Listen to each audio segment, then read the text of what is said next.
Iran জানে আসন্ন যুদ্ধে বিশ্বের সবচেয়ে শক্তিশালী সামরিক শক্তির অধিকারী মার্কিন যুক্তরাষ্ট্র তাদের কাছে হারবে, আর এই আত্মবিশ্বাসী ইরানকে করে তুলেছে অজেয়। মধ্যপ্রাচ্যে যুক্তরাষ্ট্রের নিশ্চিত পরাজয় যে ইরানের জন্য গৌরবের তার বলার অপেক্ষা রাখে না। ইরানের পক্ষ থেকেই এসেছে সর্বকালের সাহসী বার্তা। ইরানের কাছে যুক্তরাষ্ট্রের পরাজয় ইতিহাসে স্বর্ণাক্ষরে লেখা থাকবে। দেশটির এত আত্মবিশ্বাসের কি উৎস সেটা অনেকেরই কৌতূহলের কারণ। কি করে এত বড় বড় হামলার পরও ফিনিক্স পাখির মতো বারবার ডানা মেলে দেশটি, সেটিও বিশ্বজুড়ে আলোচনার বিষয়।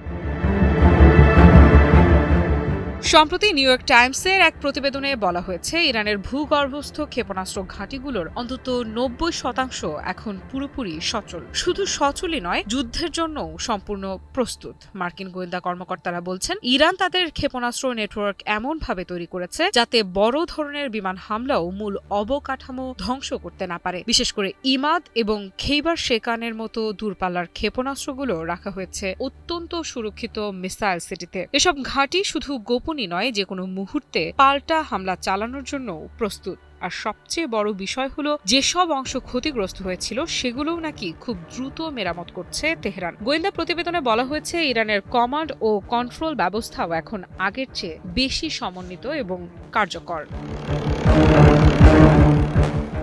যে দেশটি যুদ্ধের রেশ কাটতে না কাটতেই নিজেদের ধ্বংস মেরামত করে শত্রুকে ধ্বংস করার জন্য প্রস্তুত হয়ে ওঠে, সে দেশ আত্মবিশ্বাসী না হলে আর কোন দেশ হবে? যেখানে বিশ্বের অন্যতম পরাশক্তি ইরানের পাল্টা হামলায় নিজেদের সামরিক সক্ষমতার প্রায় অর্ধেক খুইয়েছে। আগের মতো সক্ষমতা ফিরে পেতে মার্কিন যুক্তরাষ্ট্রকে অপেক্ষা করতে হবে 3 বছরেরও বেশি সময়। এদিকে পুরো দমে প্রস্তুত ইরানের ভূগর্ভস্থ ক্ষেপণাস্ত্র ঘাঁটি। তাই তো ইরানের সেনাবাহিনীর chief of staff rear admiral Habibullah সাইয়ারি স্পষ্ট কণ্ঠে উচ্চারণ করলেন, ইরানের বিরুদ্ধে যুদ্ধ শুরু করে যুক্তরাষ্ট্র শেষ পর্যন্ত চূড়ান্তভাবে পরাজিত হবে, আর সেই পরাজয় ইতিহাসে লেখা থাকবে স্বর্ণাক্ষরে। সাইয়ারির দাবি, ইরানি জনগণের ঐক্য, সশস্ত্র বাহিনীর সাহসিকতা এবং প্রতিরোধের মনোভাবই যুক্তরাষ্ট্রকে পরাজিত করবে। তার ভাষায়, ইতিহাসে বহু শক্তিশালী সাম্রাজ্যের পতন হয়েছে, আর ইরানের বিরুদ্ধে যুদ্ধ করেও যুক্তরাষ্ট্র একই পরিণতির মুখোমুখি হবে।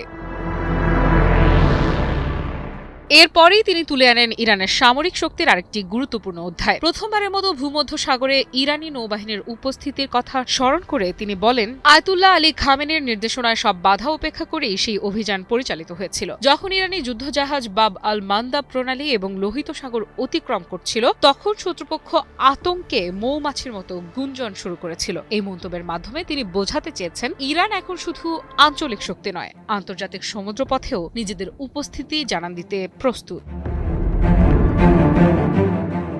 আমি ভরসা রাখি হিরন স্মার্ট ওয়াটার পিউরিফায়ারে। সাইয়ারি তার বক্তব্যে যুক্তরাষ্ট্রের অতীত সামরিক হস্তক্ষেপের কথাও স্মরণ করিয়ে দেন। তিনি বলেন, ভিয়েতনাম থেকে শুরু করে ভেনেজুয়েলা, বিভিন্ন দেশে যুক্তরাষ্ট্র হত্যা, অভ্যুত্থান এবং অন্তর্ঘাতমূলক কর্মকাণ্ড চালিয়েছে নিজেদের স্বার্থে, কিন্তু ইরানের ক্ষেত্রে সেই পরিকল্পনা সফল হবে না বলেও দৃঢ় দাবি করেন তিনি। মধ্যপ্রাচ্যের সংঘাত এখন আর শুধু সীমান্তের লড়াই নয়, এটি হয়ে উঠেছে শক্তির, প্রভাবের এবং টিকে থাকার এক ভয়ঙ্কর ভূ রাজনৈতিক যুদ্ধ। আর সেই যুদ্ধের মঞ্চে ইরান এখন প্রকাশ্যেই বলছে, যুক্তরাষ্ট্রকে হারানোর জন্য তারা সম্পূর্ণ প্রস্তুত। আফ্রিদা ইফরা, নিউজ 24।